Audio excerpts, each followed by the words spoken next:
কে গুনাহ করেছো?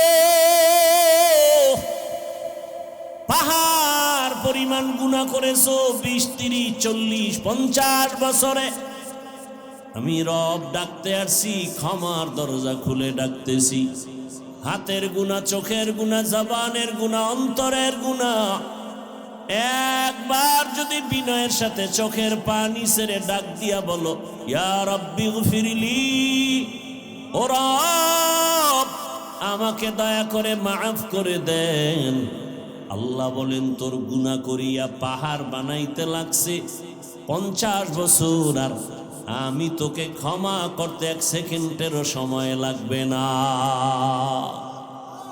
আমি আল্লাহ পাক তোকে ক্ষমার জন্য ডাকতেছি, ওঠ।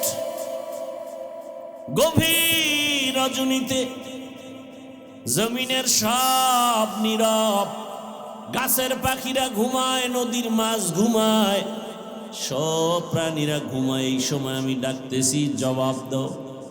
ওযু বানায় যদি একবার সেজদায় গিয়া কান্না করো, ক্ষমা চাও, আমি আল্লাহ তোমার জীবনের সব গুনাহ ক্ষমা করব।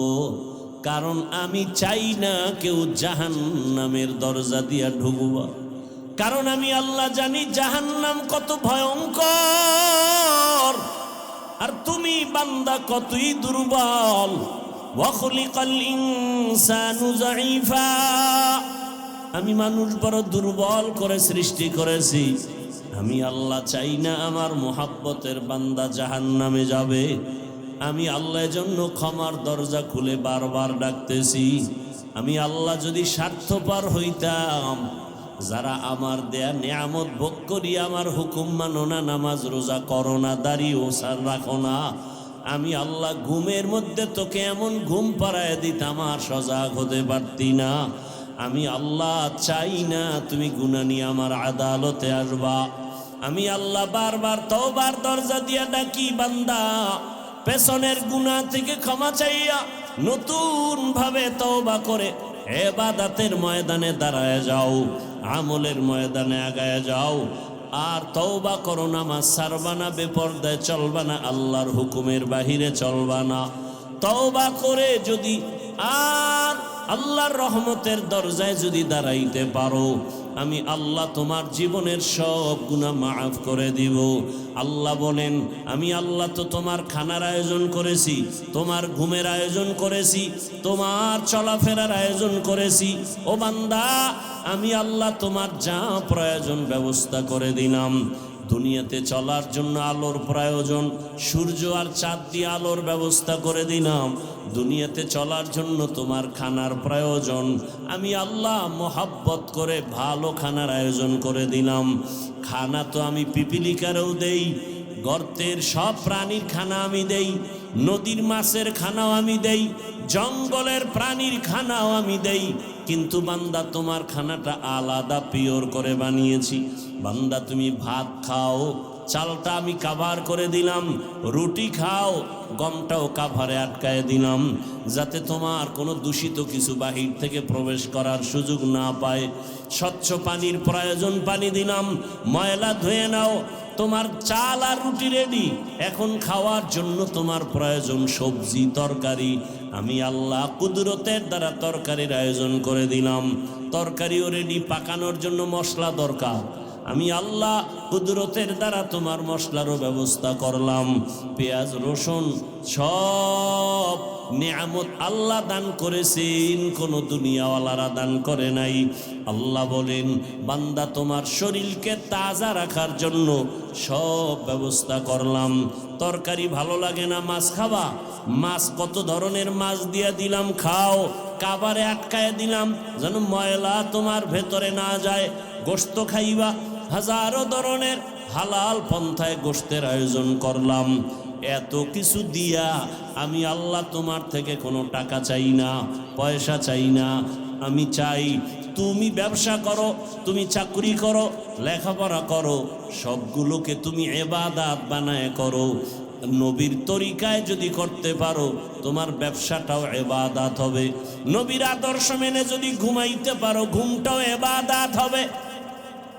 নবীজির আদর্শ মেনে যদি খানা খাও, ইবাদতে পরিণত হয়ে যাবে। নবীজির আদর্শ মেনে তুমি চাকরি করো, ইবাদত হয়ে যাবে। আর আমি আল্লাহ ইবাদত করনেওয়ালাকে বিনা হিসাবে জান্নাত দিয়ে দিব। सूरज ने दिया अपनी शुआओं को ये पैगाम, सूरज ने दिया अपनी शुआओं को ये पैगाम, दुनिया है अजब चीज को भी सुबह को भी शाम, दुनिया है अजब चीज को भी सुबह को भी शाम। दुनिया में हो दुनिया का तलबगार नहीं हो, दुनिया में हो दुनिया का तलबगार नहीं हो, बाजार से गुजर हो खरीदार नहीं हो,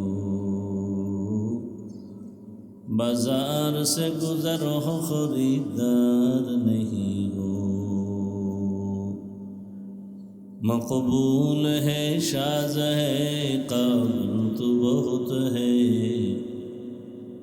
मकबूल है शाज़ है काबिल तो बहुत है, आईना के मानिंदे तू नहीं दिल तो बहुत है, आईना के मानिंदे तू नहीं दिल तो बहुत है।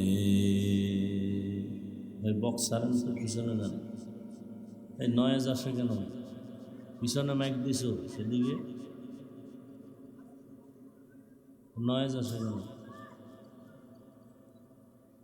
জাতীয় ইমাম সমাজ বাংলাদেশ ফতুল্লা থানা শাখার উদ্যোগে আয়োজিত বার্ষিক ইসলামী মহাসম্মেলন আজ 22 জানুয়ারি 2026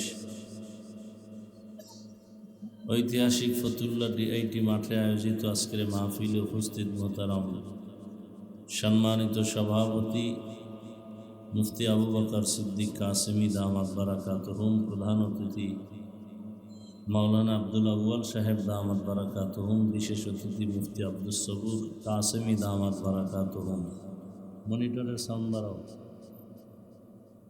অন্যান্য হযরত উলামায়ে কেরাম, অত্র অঞ্চলের বিভিন্ন স্থান থেকে আগত আল্লাহ পাকের আশিকিন, জাকিরিন, শাকিরিন, মুহিব্বিন, মুরব্বিয়ান এজাম, কলিজার টুকরা আমার সমবয়সী যুবক বন্ধুগণ, স্নেহের ছোট ভাই, পর্দার আড়ালে মা বোনেরা, আল্লাহ পাকের দরবারে শুকর যে আল্লাহ আমাদেরকে সুস্থ রেখেছেন, আলহামদুলিল্লাহ। জীবনের এক অমূল্য সম্পদ আমাদের সুস্থতা। আল্লাহ আমাদের এই সুস্থতাকে দায়েমান কবুল করেন। এখনো যারা অসুস্থ ঘরে বিছানায় হসপিটালে, আল্লাহ তাদেরকেও পূর্ণ সুস্থতার নেয়ামত দান করেন। উলামায়ে হযরত আলোচনা করেছেন এবং আলোচনা সামনে চলবে। আমি মাঝখানে দোয়া নেওয়ার জন্য হাজির হয়েছি এবং সংক্ষেপ 2-4টি কথা বলার নিয়তে কোরআনে হাকিমের এক আয়াত, নবীজির হাদিস থেকে এক টুকরো হাদিস পড়েছি। ইখলাসুল রুহানিয়াতের সমন্বয়, সহি নিয়তে, সহি তরিকায়, সহি কিছু কথা আমাকে বলার মতো, আপনাদেরকে শুনবার মতো আল্লাহ তৌফিক দান করেন। ওমা খালাকতুল জিন্না ওয়াল ইনসা ইল্লা লিয়াবুদুন। আল্লাহ বলেন, আমি জিন ও ইনসানকে সৃষ্টি করি নাই, হ্যাঁ করেছি একমাত্র ইবাদতের জন্য। নবীজি বলেন, লা তাআতা লি মাখলুকিন ফি মাসিয়াতিল খালিক। আল্লাহকে অসন্তুষ্ট করে ভিন্ন কারো হুকুম মানা পরিপূর্ণ হারাম। আয়াত হাদিসের তরজমা শেষ। হাদিসে রসুল যে কথা বললেন যে দুনিয়াতে আল্লাহ ব্যতীত বা আল্লাহকে অসন্তুষ্ট করে অন্য কারো হুকুম মানা যাবে না। এখন এখানে কয়েকটা কথা, আল্লাহর হুকুমকে অমান্য করে অন্যের হুকুম যারা মানে, এই লোকগুলো কারা, এদেরকে আমাদের চিহ্নিত করতে হবে। দ্বিতীয়ত, অন্যের হুকুম মানে সে অন্য লোকগুলো কারা, যাদের হুকুম মানে আল্লাহকে বাদ দিয়া, এটাও আমাদের বুঝতে হবে। তৃতীয়ত, আল্লাহকে অসন্তুষ্ট করা যাবে না, তার কারণ কি? সংক্ষেপ কথা, দুনিয়াতে যারা আল্লাহকে অসন্তুষ্ট করে অন্যের হুকুমকে প্রাধান্য দেয়, এই লোকগুলোকে এক কথায় বলা যায় এরা দুনিয়া লোভী, স্বার্থপর। দুনিয়া লোভী, স্বার্থপর।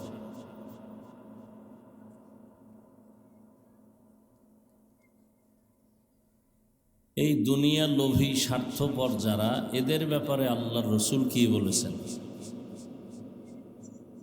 قال النبي صلى الله عليه وآله وسلم حب الدنيا رأس كل خطيئة।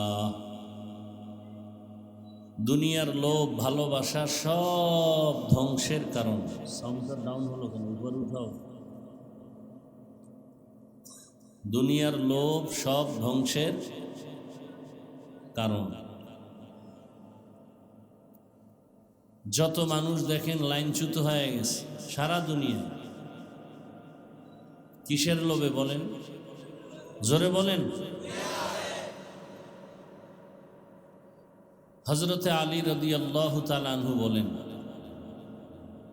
আদ-দুনিয়া জিফাতুন ওয়া তুল্লাবুহা কিলাব, অথবা দুনিয়া জিফা ওয়া তালিবুহা কিলাব। হযরতে আলী এক সময় রসুলের আপন লোক, চাচাতো ভাই, পরে সাহাবী, পরে জামাতা,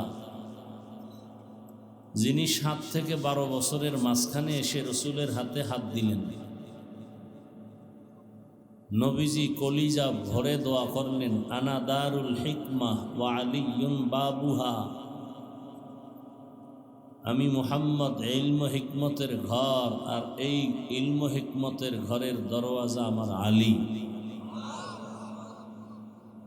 সে হযরতে আলী রাদিয়াল্লাহু আনহু বলেন, দুনিয়া একটা মৃত জন্তুর মতো, এর পেছনে যারা দৌড়ায় এরা কুকুরের মতো। একটা গরু যদি মরে যায়, এগুলো খাওয়ার জন্য মূলত 3 শ্রেণীর প্রাণীরা পাগল পাড়া হয়ে যায়। খুব খেয়াল করেন, মৃত জন্তু চতুষ্পদ, এগুলো খাওয়ার জন্য কয় শ্রেণীর প্রাণীরা পাগল? শিয়াল, শকুন আর কুত্তা। শিয়াল, শকুন, কুত্তা।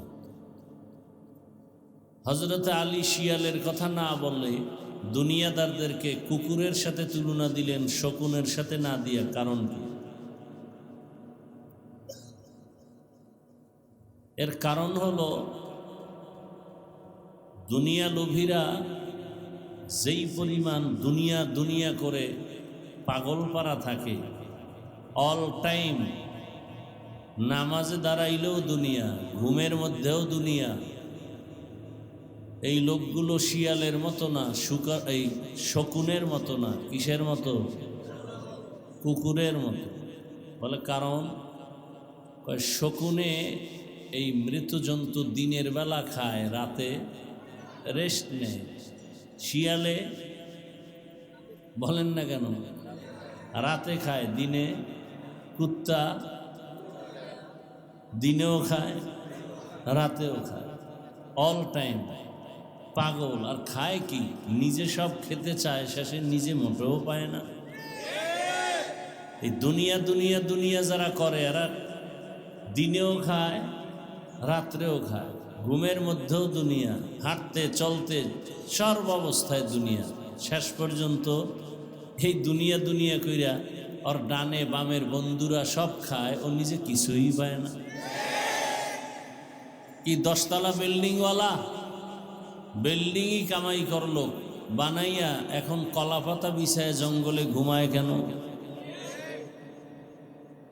হারামে কি নাই? আরাম নাই। তাহলে দুনিয়া লোভীরাই আখেরাতের বিরুদ্ধে, ইসলামের বিরুদ্ধে, আল্লাহ রসুলের বিরুদ্ধে, কোরআনের বিরুদ্ধে অবস্থান নেয়। দুনিয়া লোভীরাই আহলে হকের বিরুদ্ধে চলে যায়, আলেমদের বিরুদ্ধে যায়। আবার আলেমরাও যে যদি লোভে পড়ে যায় তারাও উল্টাপাল্টা হয়ে যাবে। এই লোভ তিন প্রকার। দুনিয়ার লোভ কত প্রকার? হুব্বে যা, হুব্বে মাল, হুব্বে নিসওয়ান। সম্মানের, চেয়ারের লোভ, ক্ষমতার লোভ। আর একটা হলো টাকা পয়সার লোভ, আর একটা হলো যৌবনের লোভ। ফেরাউন ফকির থেকে ধনী, ক্ষমতার চেয়ারে বসে বলল আমি নিজেই তো খোদা। শুধু খোদা না, আনা রব্বুকুমুল আলা, আমি সব থেকে বড় খোদা। কিসের লোভ? কিসের লোভ? ক্ষমতার লোভ। ক্ষমতার লোভ। ক্ষমতার লোভে পড়ে নমরুদ ইব্রাহিম নবীর সাথে কি না বেয়াদবি করল, ফেরাউন মুসা নবীর সাথে বেয়াদবি। এরকম সবাই। কারুন লোভে পড়ে মুসা নবীর সাথে বেয়াদবি করলো। কিসের লোভ জানা থাকলে বলেন তো? টাকার লোভ। কারুনের কিসের লোভ? টাকার লোভ। জাকাত দেয় না। আমাদের দেশে তিন লাইনের লোভী আছে না নাই? ক্ষমতার লোভে ইমামের উপরে হামলা, ক্ষমতার লোভে আলেমদের বিরুদ্ধে কথা। কি বলে হুজুরেরা আবার কেন রাজনীতি করে? মক্কার কাফের মুশরিকরা বলতো মোহাম্মদ যদি নবী হয় তো বাজারে যায় কেন? নবীরা বাজারে যাবে না। কোরআন হাদিসে যা আছে, আল্লাহ যা করতে বলেছেন, আল্লাহর হুকুম অনুযায়ী করলেই সেটা ইবাদত এবং সেটা করবে, এতে কোনো বাধা নেই। তো ক্ষমতার লোভে পড়ে বহু মানুষ নিজেকে ধ্বংস করে ফেলেছে। আবার কেউ টাকার লোভে সত্যকে মিথ্যা, মিথ্যাকে সত্য, হালালকে হারাম, হারামকে হালাল, শুধু টাকার লোভে পড়ে ভালো ভালো জিনিসকে 2 নাম্বার করে মিথ্যার আশ্রয় নিয়ে এরপরে বিক্রি করে। টাকার লোভ। কি বিক্রি করা মাল ফেরত নেওয়া হয় না, এই কথা যারা দোকানে লেখে, কিসের লোভ? কথা বলেন না কেন? টাকার লোভ। টাকার লোভে পড়ে একটা চায়ের দোকানওয়ালা চায়ের দোকান দেয় সুদের টাকায়। কিসের লোভ? টাকা। সুদের টাকায় ব্যবসা, ফ্যাক্টরি। আবার আপনারা এদেরকে নিয়ে মাথায় তুলে ঢুকাইছেন এমন জায়গায়, পৃথিবীতে মসজিদ থেকে দামি কোনো জায়গা আছে? আছে?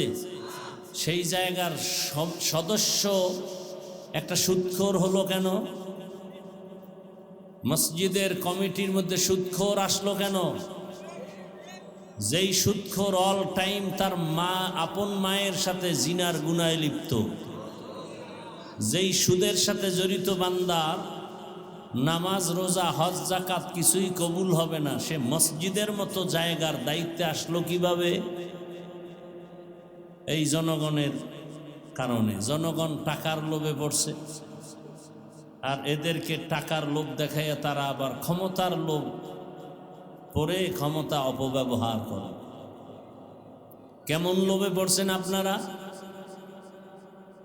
অপেক্ষায় আছেন আসবে কবে সে ভোটের আগের রাত, টাকায় সব বিক্রি হয়ে যাবেন পশুর দামে। পশুর দামে বিক্রি হলেও তো ভালো। বাজারে একটা ভালো মানের মুরগি কিনলে 800 থেকে 1000 টাকার প্রয়োজন। ভালো মানের একটা ছাগল কিনলে ফতুল্লায় 15 থেকে 20,000 টাকার প্রয়োজন। একটা গরু কিনলে কত? 1 লাখ। আর সোনার বাংলার আশরাফুল মখলুক আপনারা ভোটের আগের রাতে বিক্রি হবেন বাজার দরে 500 টাকায়। তার মানে আপনার দামটা ছাগলের সমানও নাই।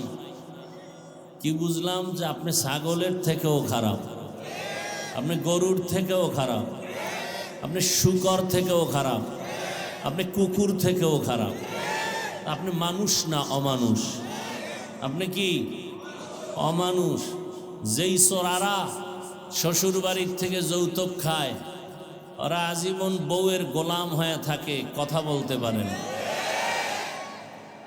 নেতা ফেতা গো টাকা খাইয়া এরপরে এগো আল্লাহর ঘরের মধ্যে ঢুকানো হলো, ঢুকাইছে ভালো, মসজিদ মেরামত করবে, এরা ইমাম আলেমদের উপরে মাস্তানি করে, আর আপনারা তাকায় তাকায় মজা নেন না।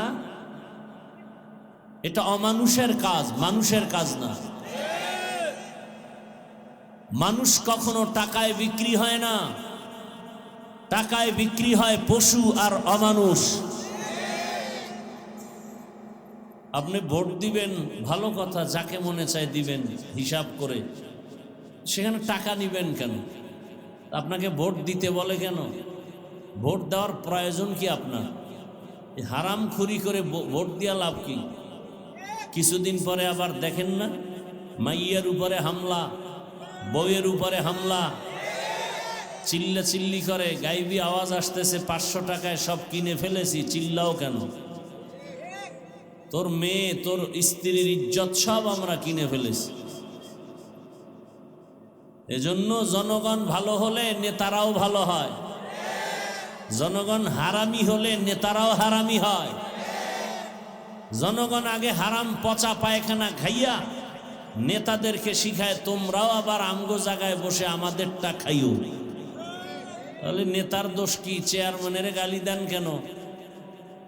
চেয়ারম্যান তো আগে হারাম খায় নাই, আপনারা খাইয়া ভোটের আগে তাকে শিখাইছেন।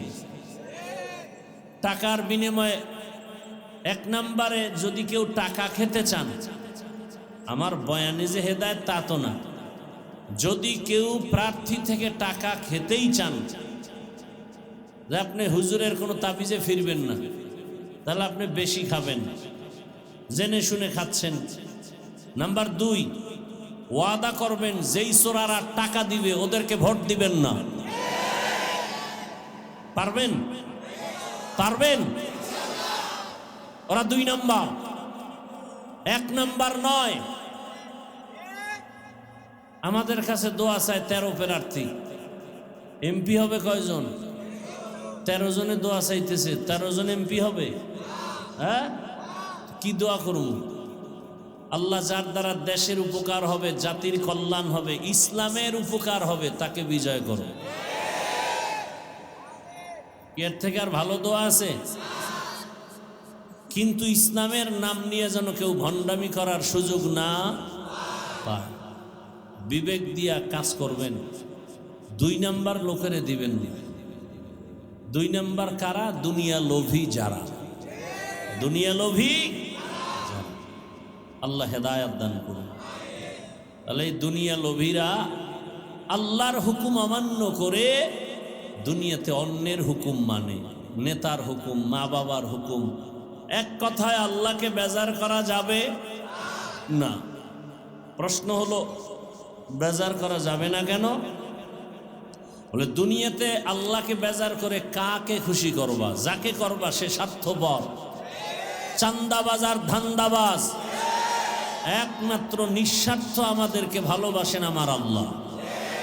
আমার আল্লাহ আমাদেরকে যা দিয়েছেন দুনিয়াতে কেউ দেয় নাই। দুনিয়া দেয় দেয় দেয় বলেও দেয় না, আর যতটুকু দেয় তা খোঁটা দিয়া ধ্বংস করে দেয়। আর আমার আল্লাহ দেওয়ার দরজা অল টাইম খুলে রাখছেন, অল টাইম। রাতের গভীরে তুমি আল্লাহকে ডাকবা, আল্লাহ বলেন লাব্বাইকা ইয়া আবদি।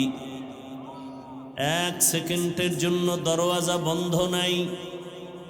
সমুদ্রের মাঝে গিয়া যদি ডাক দাও ইয়া রব, আমার আল্লাহ সেখানেও জবাব দিবেন লাব্বাইকা ইয়া আবদি। আমার আল্লাহকে মহিলারাও ডাকলে জবাব দিবেন, পুরুষেরাও ডাকবে জবাব। এমন কি কোনো বিধর্মীয় যদি আল্লাহকে ডাকেন আল্লাহ জবাব দেন। এক আল্লাহর বান্দা মূর্তি পূজা করে, একটা মূর্তি সামনে নিয়ে সনম সনম সনম বলে জিকির করে, হঠাৎ তার অজান্তে জবান থেকে সনম শব্দ বের হওয়ার পরিবর্তে বের হয়ে গেল সমাদ। আল্লাহুস সমাদ। এত বছর যে সনম সনম বলে ডাকছে, কোনো আওয়াজ নাই। আজ সমাদ শব্দ যখন বের হয়ে গেল, সাথে সাথে গাইবি আওয়াজ, লাব্বাইকা ইয়া আবদি।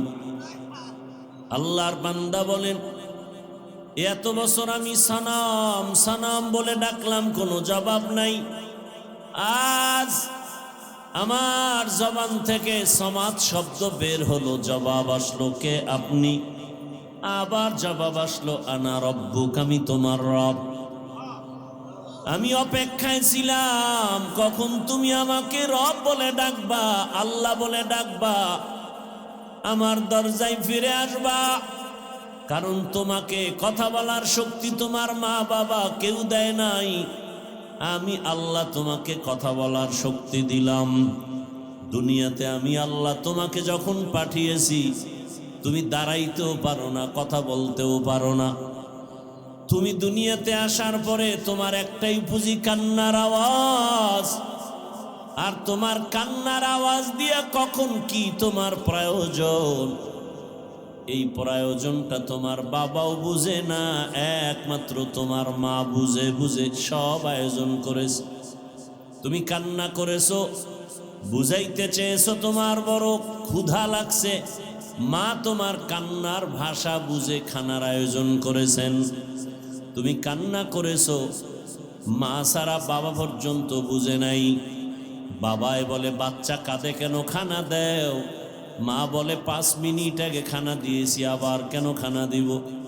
বাবায় বলে, তো কান্না করে কেন? মা বলে, এই কান্নাটা তার ঘুমের আগের কান্না, খানার কান্না না। ঘুম যাবে বিদায় বাচ্চা এখন কান্না করে। আল্লাহ বলেন, আমি আল্লাহ তোরে দুনিয়াতে পাঠানোর পর একটা মা বাবাও কোনোদিন আমাকে বলে নাই কথা বলার শক্তি দাও। কোনোদিন তোর মা বাবা বলে নাই আমার সন্তানের দাঁত নাই, দাঁত দাও। হাঁটতে পারে না, হাঁটার শক্তি দাও। যখন যেটার প্রয়োজন আমি আল্লাহ চাওয়ার আগে সব ব্যবস্থা করে দিয়েছি। আমি আল্লাহ পাক সব কিছুর আয়োজন করেছি। তোরে হাঁটার শক্তি দিলাম, কথা বলার শক্তি দিলাম, দেখার শক্তি দিলাম। এখন তুই কচি কণ্ঠে আব্বু বলে ডাক দাও, বাবার কলিজা ঠান্ডা হয়। কচি কণ্ঠে তুই আম্মুকে আম্মু বলে ডাক দাও, মায়ের কলিজা ঠান্ডা হয়। আমি আল্লাহ বাধা দেই নাই। তুই মাকে মা বলে ডাকবি, বাধা নাই। বাবাকে বাবা বলে ডাকবি, বাধা নাই। কিন্তু তোর মা বাবা সামান্যতম তোমার খানা দানা, বস্ত্র, বাসস্থানের ব্যবস্থা করেছে। আর আমি আল্লাহ যে তোরে জিব্বা নামের মেশিন দিয়ে কথা বলার শক্তি দিলাম। আমি আল্লাহ অপেক্ষায় থাকি। মাকে ডাকো, বাবাকে ডাকো, মাঝে মাঝে আমি আল্লাহকে একবার আল্লাহ বলে ডাক দিবা। যদি একবার আল্লাহ বলে ডাক দেও, আমি আল্লাহ তোমার দিলের হালাত জানি, চাওয়ার আগেই সব ব্যবস্থা করে ফেলবো। আতিনা ফি দারে দুনিয়া না হাসান, আতিনা ফি দারে উকবা না হাসান, ইয়া গিয়াসাল মুস্তাগীসিন ইহদিনা লফতিখারা বিল উলুমে ওয়াল গিনা। হর গরিদে নেক তু তৈয়ার হ্যায়, जो न मांगे उससे तू बेजार है। আল্লাহ তাআলা বলেন, আমাকে বেজার কেন করবি? দুনিয়াতে যে তোকে কিছু দেয় সব স্বার্থপর। তাকায়া দেখ, স্বার্থে আঘাত লাগার কারণে মা সন্তানকে মেরে ফেলেছে। আবার সন্তান মায়ের গায়ে হাত তুলে স্বার্থের কারণে। আর আমি আল্লাহ কেমন দয়ার মালিক! আমি আল্লাহ পাক এত মায়ার দরজা দিয়ে আমি তোকে আদর করি। আমি যদি সামান্যতম স্বার্থপর হইতাম, আমার দেওয়া পানি, আমার দেয়া সূর্যের আলো, চাঁদের আলো, আমার দেয়া জমিনের ফসল, গাছের ফল, নদীর মাছ খাও, আবার আমার দেওয়া নেয়ামত ভোগ করিয়া আমার হুকুম মতো নামাজে যাও না। ফজরে তোরে ডাক দিলাম, আয় মসজিদে গিয়া হাজিরা দাও। মসজিদের হাজিরায় তোমাকে পাওয়া যায় নাই, আমি আল্লাহ বেজার না। আবার তোমাকে জোহরের হাজিরায় ডাক দেওয়া হলো মুয়াজ্জিনের দ্বারা, জোহরের আমি আল্লাহ তোমাকে আবার আসরে ডাক দেওয়ার ব্যবস্থা করলাম। আমি রাগ করি নাই, যদি আসরও আসতে পারো ফজর জোহরের সব গুনাহ মাফ করে দিব। বান্দা আসরও আসো নাই, আমি আল্লাহ রাগ না করে আবার মাগরিবে ডাকার আয়োজন করলাম। আসো নাই, এশায় ডাকলাম, সেখানেও হাজিরা দাও নাই। মুয়াজ্জিনের মাধ্যমে ডাকার পর, আলেম ওলামার ডাকার পরেও আসো নাই। এবার আমি আল্লাহ কেমন দয়ার মালিক, আমি আল্লাহ নিজে রেডি হয়ে গেলাম, আমি নিজেই তোমাকে ডাকার জন্য হাজির হব। আমি আল্লাহ নিজেই ডাকার জন্য রেডি। অতিও গভীর হয় রজনী যখন, নীরবে প্রভুর নাম জপিও তখন। প্রভুর করুণা যদি পাইবারে চাও, গভীর রাতে উঠে প্রভুর গুণগান গাও। আল্লাহ তাআলা প্রতিদিন রাতের শেষ ভাগে ডাকতে আসেন। প্রথম আসমানে এসে ডাকেন, আলা মিন মুস্তাগফিরিন ফাগফির আলাহ। কে গুনাহ করেছো?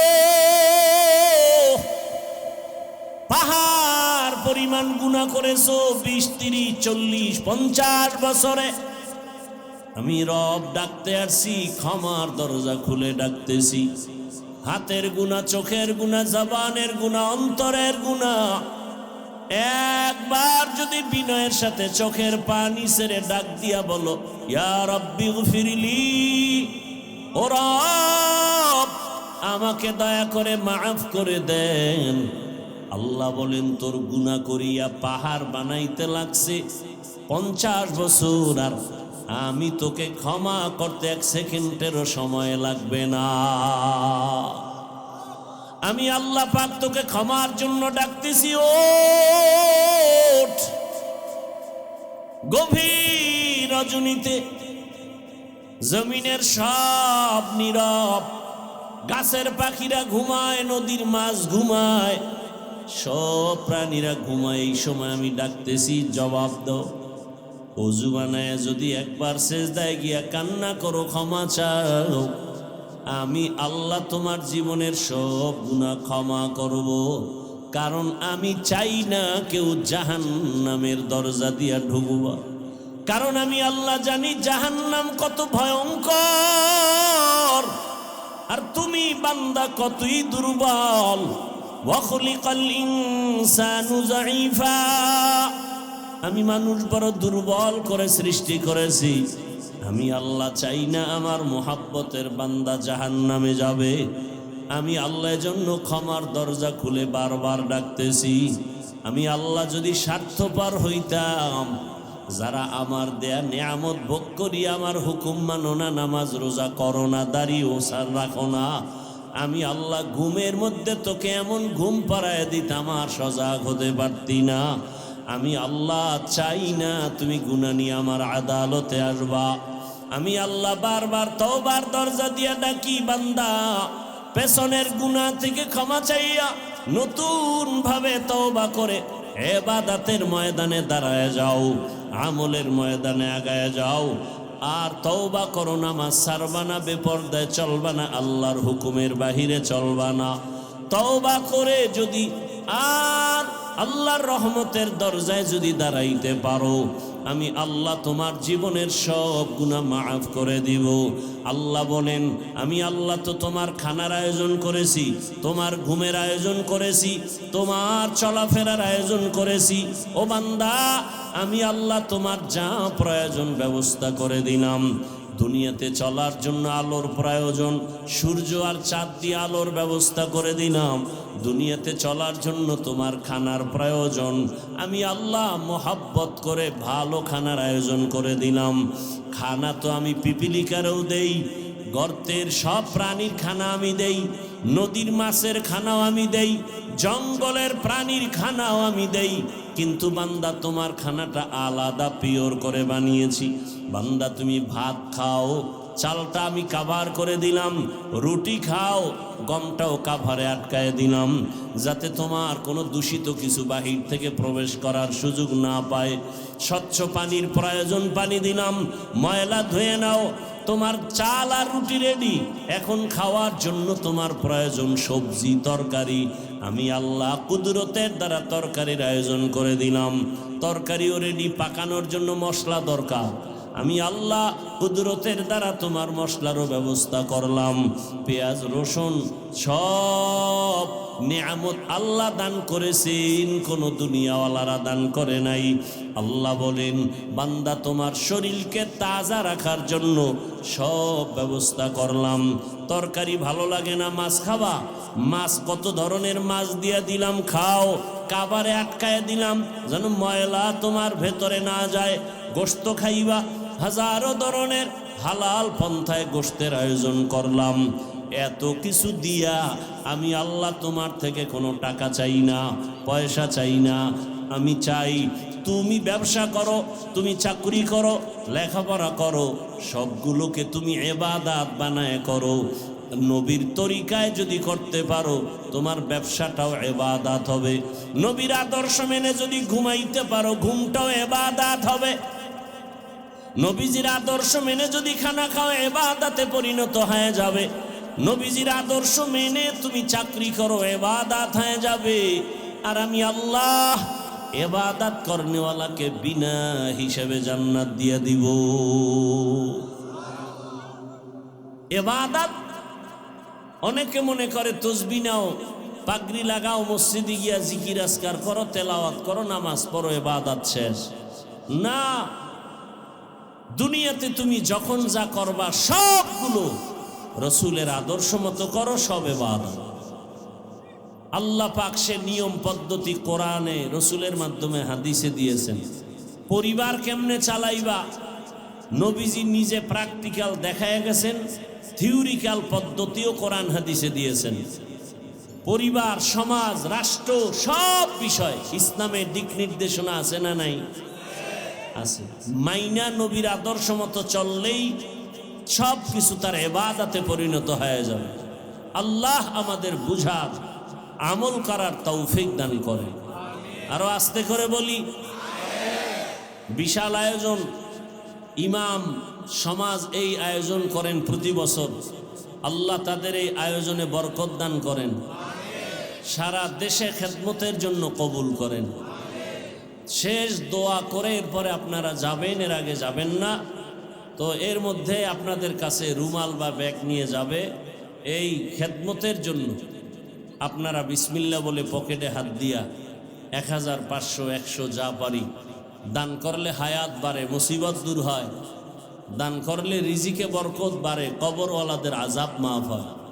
বিসমিল্লাহ বলে পকেটে হাত দেন। সবাই উঠা বসা করবেন না, ধারাবাহিক আলোচনা চলতে থাকবে। সবাই পকেটে হাত দেন, দায়িত্বশীলরা নেমে যান। স্বেচ্ছাসেবকরা দ্রুত নামেন, যারা দিব দ্রুত দেই, পকেটে হাত দেই, সবাই বিসমিল্লাহ বলি, যা পারি সাধ্য মতো দেই। আল্লাহ সবার দান কবুল করেন, হায়াতে ইজ্জতে রিজিকে আল্লাহ বরকত দান করেন, কবরওয়ালাদেরকে জান্নাত দান করেন। স্বেচ্ছাসেবকরা দ্রুত হাঁটেন, আল্লাহ মাহফিল শেষ পর্যন্ত কবুল করেন। সুবহানাল্লাহি ওয়া বিহামদিহি, সুবহানাকাল্লাহুম্মা বিহামদিকা, আশহাদু আল্লা ইলাহা ইল্লা আনতা আস্তাগফিরুকা ওয়া আতুবু ইলাইক।